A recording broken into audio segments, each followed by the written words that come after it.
पूजा plastic, आपकी रसोई का भरोसेमंद साथी। कंटेनर, मसाला बॉक्स, ट्रे, जग और भी बहुत कुछ। स्वास्थ्य के लिए सुरक्षित टिकाऊ क्वालिटी के साथ पूजा प्लास्टिक, किचन का परफेक्ट पार्टनर। जी राम जी योजना को लेकर जन जागरण अभियान चलाएगी बीजेपी। छत्तीसगढ़ बीजेपी ने प्रदेश स्तरीय टोली का किया गठन। महामंत्री यशवंत जैन बनाए गए समिति के संयोजक। दंतेवाड़ा में सीआरपीएफ जवानों को मिली बड़ी सफलता। 5 किलो का आईडी बरामद। जवानों ने मौके पर किया नष्ट। सूरजपुर में बांग्लादेशी होने के शक में 4 नाबालिग समेत 8 संदिग्ध हिरासत में। बजरंग दल ने की थी शिकायत। ब्रेड फैक्ट्री में काम करते हैं सभी संदिग्ध।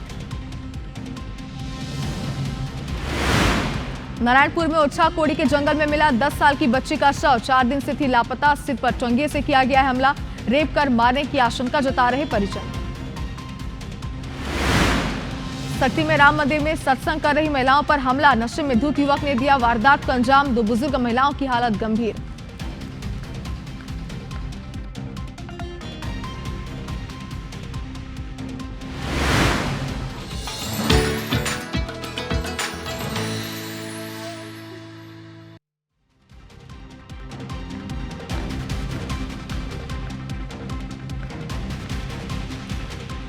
तो जोहार छत्तीसगढ़ में हेडलाइंस के बाद बुलेटिन की शुरुआत करेंगे एक बड़ी खबर के साथ। राजधानी रायपुर से आपको दिखाते हैं जहां बच्चा चोरी का एक मामला सामने आया। महिला पर ही बच्चा चोरी के आरोप लगे हैं। बच्चा चुराते हुए महिला को स्थानीय लोगों ने पकड़ा। आरोपी महिला को पकड़कर लोग थाने ले गए हैं। आरोपी महिला को लोगों ने जमकर पीटा, यानी कि उसके साथ मारपीट भी की गई है। मारपीट में आरोपी महिला घायल है जिसका इलाज जारी है। खमाड़ी थाने के पार्वती नगर का ये पूरा मामला बताया जा रहा है। तो जरा की वीडियो आप देखिए, लोगों की भीड़ यहाँ पर एकजुट हुई है। बच्चा चोरी का ये पूरा मामला है, बताया जा रहा है। जो वहाँ के स्थानीय लोगों का कहना है कि ये महिला जो है वो बच्चा चोरी कर रही थी और ये आरोप लगाते उन्होंने महिला के साथ मारपीट की है। फिलहाल उसकी हालत गंभीर है, अस्पताल में भर्ती किया गया है। आरोपी महिला को पकड़कर लोग थाने भी लेकर गए। और चलिए इस खबर पर ज्यादा जानकारी के लिए हमारे सहयोगी तहसीन जैदी इस वक्त हमारे साथ लाइव जुड़ गए हैं। तहसीन, आपसे तो यही समझना चाहते हैं कि जो स्थानीय लोग हैं वो जो आरोप लगा रहे हैं महिला पर, वो कितने सही हैं? पुलिस का इस पूरे मामले पर क्या कहना है? किस तरीके के एक्शन होंगे? क्या कार्रवाई अब होगी? देखिए, ये पूरा मामला जो है खमाड़ी थाना क्षेत्र के पार्वती नगर इलाके का मामला है, जहां पे इस बात का आरोप है कि एक महिला जो है वो 3 से 4 बजे सुबह जो है वो बच्चा चोरी करते हुए उसको लोगों ने पकड़ा है। और स्थानीय लोगों का ये आरोप है कि ये जो बच्चा चोरी करके बोरी में डाल रही थी तभी इसको पकड़ा है। हालांकि वो महिला जो है, जो आरोपी महिला है, वो अभी बता नहीं पा रही क्योंकि पुलिस का कहना है कि मानसिक विक्षिप्त लग रही है अभी, क्योंकि पुलिस के पास जब उनको महिला को लाए हैं तो बेदम उसकी पिटाई की है स्थानीय जो रहवासी हैं। ये खमाड़ी थाने का नज़ारा है जहाँ पे अतिरिक्त बल जो यहाँ पे बुलाया गया, महिला अधिकारी जो सभी जो मॉर्निंग में जो ड्यूटी में जो तैनात थे अधिकारी वो यहाँ पे पहुँचे हैं। क्राइम ब्रांच समेत कई थानों की जो पुलिस है वो यहाँ पहुँची है। और क्योंकि यहाँ थाने में पहुँच के काफ़ी हंगामा किया है स्थानीय लोगों ने, और जो आरोपी महिला है वो मानसिक विक्षिप्त बताई जा रही है अभी तक, और उसको उसकी बेदम पिटाई करने से वो घायल हुई है और जिससे कि उसको अस्पताल में भर्ती कराया गया है। यहाँ पे हम बात करने की कोशिश करते हैं, जो सीएसपी जो उर्ला हैं हम उनसे बात करने की कोशिश करते हैं कि मैडम ये क्या पूरा मामला था, आप यहाँ पे आए हैं, किस तरीके की शिकायत मिली थी?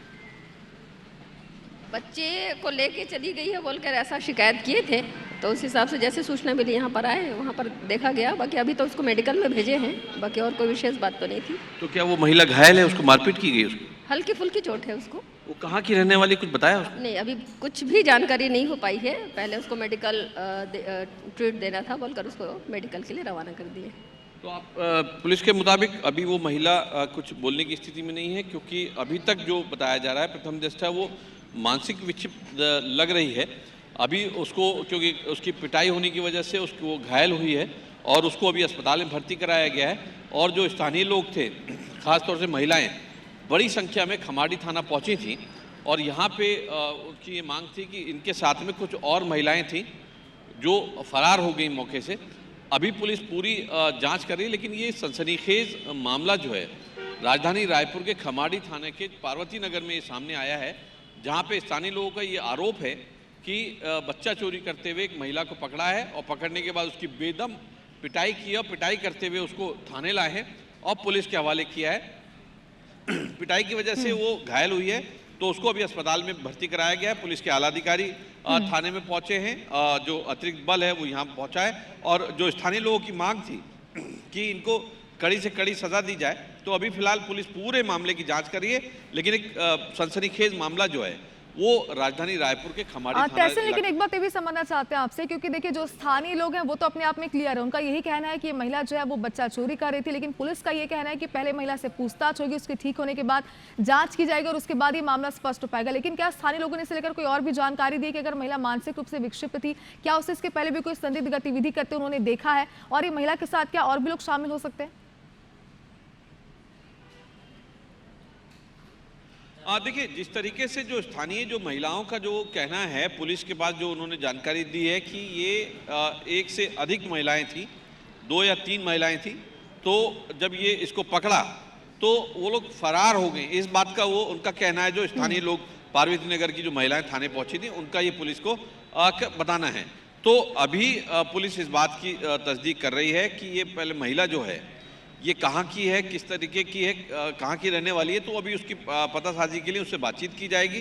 क्योंकि अभी उसकी जो बेदम पिटाई की गई है, वहाँ पे पुरुष और महिला जो थे, सभी जो स्थानीय लोग थे, उन्होंने उसकी बेदम पिटाई करने से उसको काफ़ी चोटें भी आई हैं। तो उसकी वजह से पहले पुलिस ने उसको प्राथमिक उपचार के लिए उसको अस्पताल भेजा है, और जब वो ठीक होगी, जो पूछताछ होगी, तो उसमें ये बात सामने आएगी कि वो कहाँ की रहने वाली है, उसके साथ और भी लोग थे, क्या थे। लेकिन जो स्थानीय लोगों का कहना है कि ये जो महिला थी, जो अभी पकड़ी हिरासत में ली गई है, वो बच्चे को जो बोरी में डाल रहे थे ये लोग। लेकिन थोड़ा सा ये बात इसलिए भी हजम नहीं हो रही है क्योंकि 3 से 4 बजे की घटना ये बताई जा रही है, और 3 से 4 बजे बिल्कुल बस्ती में निश्चित तौर पर इस मामले से जुड़े कई सारे सवाल है, लेकिन पुलिस का तो यही कहना है कि जांच के पहले वह कुछ भी नहीं कहेगी, लेकिन आगे जरूर अपडेट लेंगे। आपसे नजर बनाकर रखिएगा। बहुत शुक्रिया पूरी जानकारी। कपड़ा नहीं था। चलिए बढ़ते आगे। कोरबा से खबर है, जहां के कोल लिफ्टर के लोगों के बीच मारपीट हुई है। केके एंटरप्राइजेस के बाउंसर्स ने केपीसीएल के कर्मी को पीट दिया। मारपीट का वीडियो सोशल मीडिया पर वायरल हो रहा है। सुरक्षा कर्मियों की मौजूदगी में ये घटना हुई है, और ये बड़ा सवाल अपने आप में है कि अगर सुरक्षा कर्मी वहां पर मौजूद थे तो इतने मारपीट के बीच वो कर क्या रहे थे। गेवरा खदान की पूरी घटना बताई जा रही है। तो कोरबा से खबर, जहां कोल लिफ्टर के लोगों के बीच कितनी बुरी तरीके से यहाँ पर मारपीट हो रही है, ये तस्वीरें जरा आप देखिए।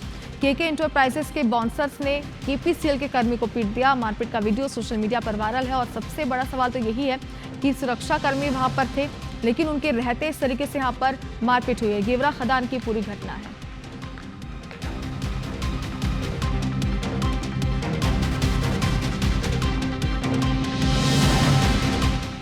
बात करते हैं शक्ति की, जहां दिन दहाड़े महिलाओं पर जानलेवा हमला किया गया। राम मंदिर में सत्संग कर रही महिलाओं पर इसने हमला किया। नशे में धुत युवक ने इस वारदात को अंजाम दिया है। 2 बुजुर्ग महिलाओं की हालत गंभीर है। मारपीट का सीसीटीवी फुटेज सामने आया। शक्ति पुलिस मामले की जांच में जुटी हुई है। तो एक वीडियो जरा आप देखिए किस तरीके से जो महिलाएं हैं वो यहाँ पर सत्संग कर रही थी एकजुट होकर के, लेकिन ये युवक जो ये तस्वीरों में आपको नजर आ रहा है, ये अचानक ही अंदर घुसता है और ताबड़तोड़ इन पर हमला कर देता है। 2 जो बुजुर्ग महिलाएं हैं वो बुरी तरीके से जख्मी है, लेकिन इसके साथ ही और कई महिलाएं बताई जा रही है जो घायल हुई हैं। मारपीट का ये सीसीटीवी फुटेज सामने आया। पुलिस का कहना है कि जल्दी युवक को पकड़ा जाएगा। अभी युवक कहाँ का रहने वाला था, क्यों घटना को अंजाम दिया, फिलहाल ये तो जांच के बाद स्पष्ट होगा, लेकिन नशे में धुत था ये क्लियर हो चुका है।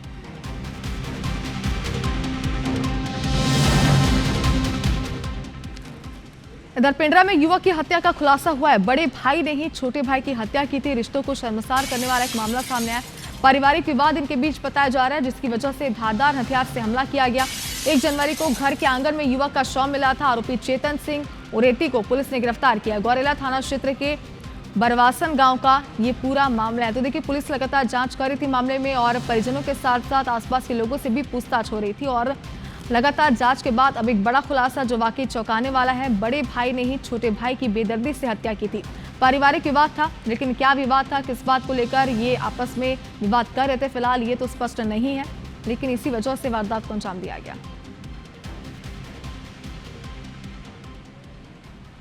और बिलासपुर से खबर है, जहां तेज रफ्तार ट्रेलर की चपेट में एक शख्स आ गया। हादसे में शख्स की मौके पर ही मौत हो गई। इतना दर्दनाक हादसा, सड़क पार करने के दौरान ये हादसा हुआ है। बगदेवा के पास हाईवे में घटना हुई है। रतनपुर क्षेत्र का ये पूरा मामला बताया जा रहा है। तो बिलासपुर से खबर आपको दिखा रहे हैं, जहां पर तेज रफ्तार ट्रेलर की चपेट में शख्स आ गया, और हादसा इतना दर्दनाक था कि शख्स की मौके पर ही मौत हो गई है। बताया जा रहा है जो ट्रेलर था वो तेज रफ्तार में था, जिसकी वजह से ये हादसा हुआ है। और देखिए, एक बार फिर से स्पीड पर नियंत्रण नहीं रखने की वजह से एक शख्स ने अपनी जान गंवा दी। सड़क पार करने के दौरान ये हादसा हुआ।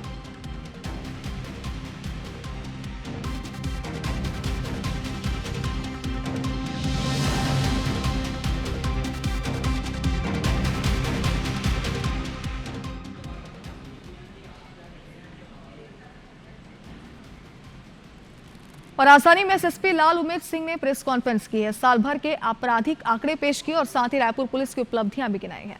आपराधिक मामलों को लेकर ये बताया कि पिछले सालों की तुलना में इस बार अपराधों में कमी आई है, लेकिन हत्या, डकैती, लूट के मामले बढ़े हैं और चोरी के मामले कम हुए। रायपुर पुलिस को सिंथेटिक ड्रग्स के मामले में भी सफलता मिली है। ड्रग्स मामले में अंतर्राष्ट्रीय और अंतर्राज्यीय कनेक्शन को खत्म करने का प्रयास किया जा रहा है। मोटर व्हीकल एक्ट के तहत 14 करोड़ से ज्यादा का यहाँ पर समन शुल्क भी वसूला गया।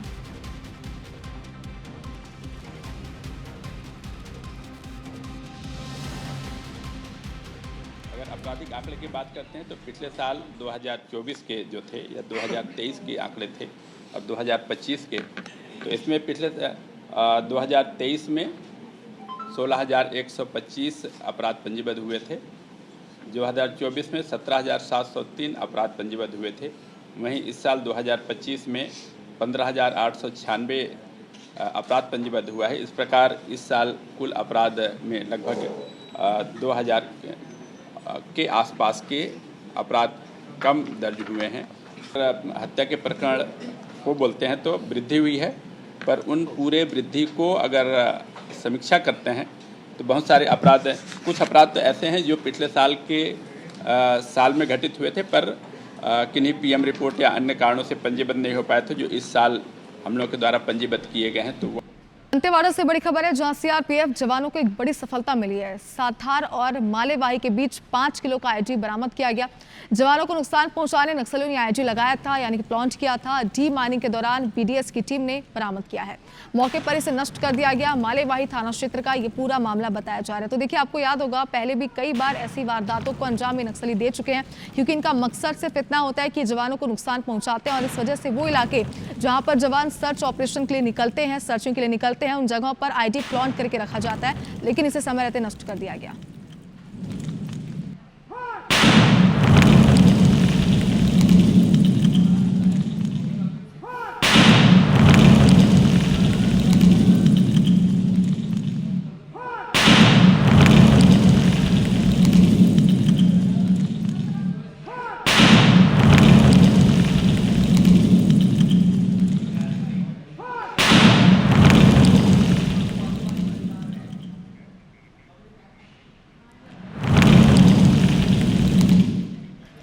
और मनरेगा का नाम बदलकर वीबीजी रामजी करने के बाद छत्तीसगढ़ सरकार इस कानून को लेकर कई स्तर पर काम कर रही है। मुख्यमंत्री विष्णुदेव साय नया रायपुर के संवाद कार्यालय में आज शाम 4 बजे प्रेस कॉन्फ्रेंस करेंगे।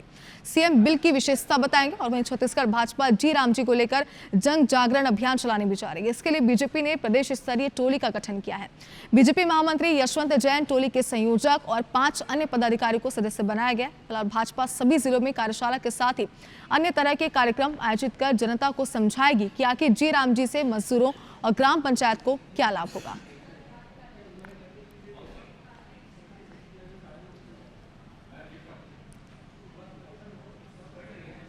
दो दिवसीय दिल्ली प्रवास था, जिसमें महामहिम राष्ट्रपति श्रीमती द्रौपदी मुर्मू जी से सौजन्य मुलाकात किया और उनको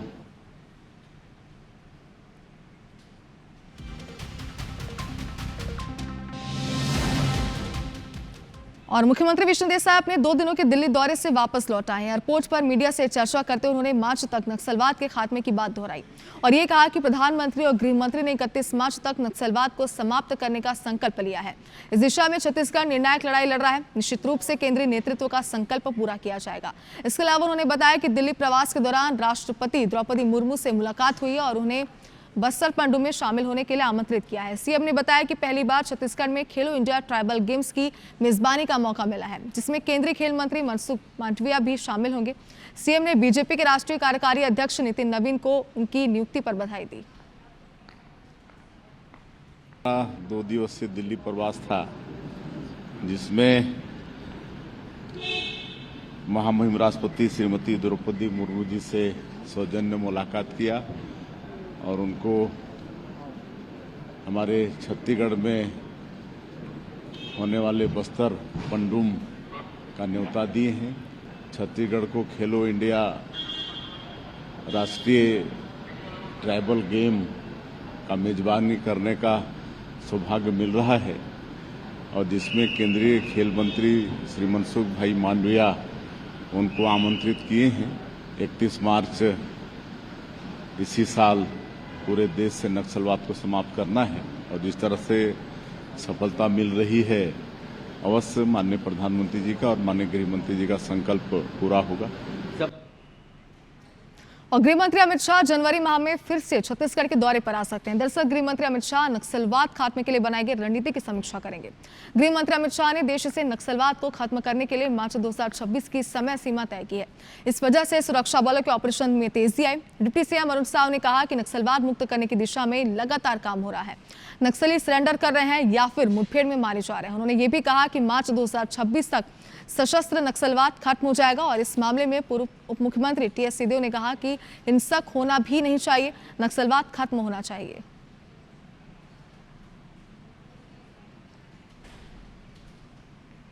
देखिए, देश के गृह मंत्री आदरणीय अमित शाह जी लगातार देश को नक्सल मुक्त करने, छत्तीसगढ़ को नक्सल मुक्त करने, बस्तर को नक्सल मुक्त करने के लिए लगातार काम कर रहे हैं और उसका नतीजा स्पष्ट रूप से दिख रहा है कि बड़े बड़े हार्डकोर इनामी नक्सली भी या तो सरेंडर कर रहे हैं या न्यूट्रलाइज हो रहे हैं। तो जो लक्ष्य निर्धारित है मार्च 2026 तक सशस्त्र नक्सलवाद समाप्त करने का, उस दिशा में तेज गति से आगे बढ़ रहे हैं। होना भी यही चाहिए कि हथियार यानी सभ्य समाज में जोर जबरदस्ती का, हिंसा का स्थान नहीं है और उसके अलावा अगर आपकी कोई मानसिकता है या कोई आपकी सोच है या कोई आपकी नीति है, कोई आपकी विचारधारा है, उसके अनुरूप आप काम करो। तो जो सरेंडर करा रही है सरकार वो तो खुद ही कबूल कर रही है कि नक्सलवाद रहेगा, हिंसक नहीं रहेगा। हिंसक होना भी नहीं चाहिए।